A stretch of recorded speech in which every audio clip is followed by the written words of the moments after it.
आपने अक्सर सुना होगा कि breakfast is important meal of the day. In fact breakfast is most important meal of the day.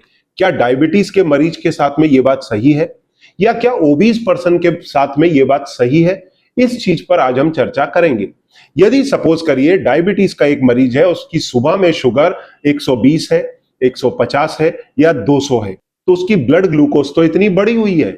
ऐसे में अगर वो सुबह में ब्रेकफास्ट करेगा तो फिर वो वापस कार्बोहाइड्रेट्स को टॉप अप करेगा। तो क्या ब्रेकफास्ट उसके लिए important meal of the day है? अगर वो दोपहर तक कुछ भी ना खाए तो पॉसिबल है जो 120, 150 या 200 ब्लड ग्लूकोज है वो घट करके 100 पर आ जाएगा। तो ऐसी स्थिति में उसके लिए breakfast is not a important meal of the day. समझ में आया? दूसरा, अगर यही बंदा मोटा है तो बॉडी क्या करेगी? ब्लड ग्लूकोज को डाउन करेगी। जब बॉडी को ग्लूकोज से एनर्जी नहीं मिलेगा तो बॉडी फैट यूज करेगी। तो भाई डबल काम हो गया, शुगर भी घट गई, वजन भी घट गया। दोपहर आने तक 20-25 ग्राम उसका फैट बर्न हो जाएगा। और यही सिलसिला अगर रोज चलता रहा तो वेट लॉस भी हो रहा है और शुगर भी कंट्रोल में आ गई।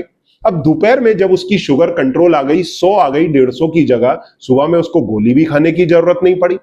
अब अगर वो लो कार्ब डाइट लेता है, सुपरविजन में लेता है, तो पॉसिबल है उसकी दवाइयां भी छूटे और डायबिटीज का रेमिजन रिवर्सल भी हो।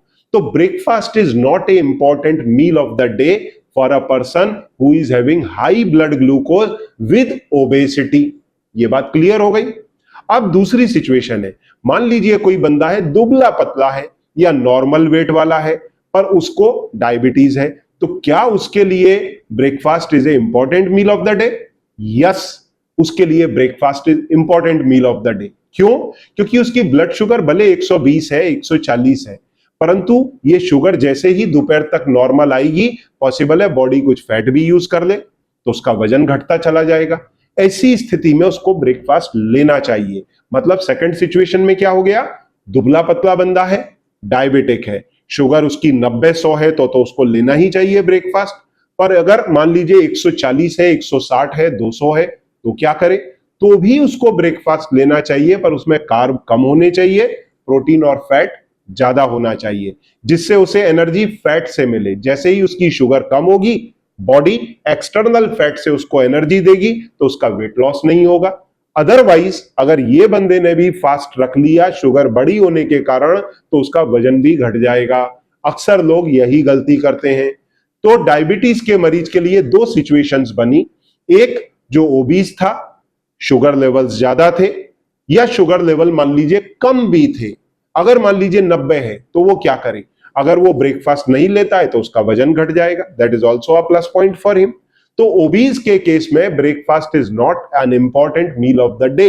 परंतु अगर आप दुबले पतले हैं, शुगर आपकी बढ़ी हुई है या घटी हुई है, दोनों ही स्थिति में आपको ब्रेकफास्ट करना चाहिए।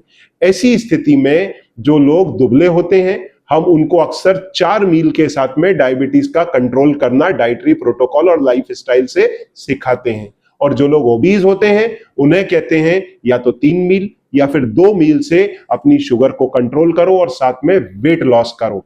तो ये जो एक बना रखा है general term, breakfast is most important meal of the day, ये ओबीज के केस में कहीं से भी सही नहीं है।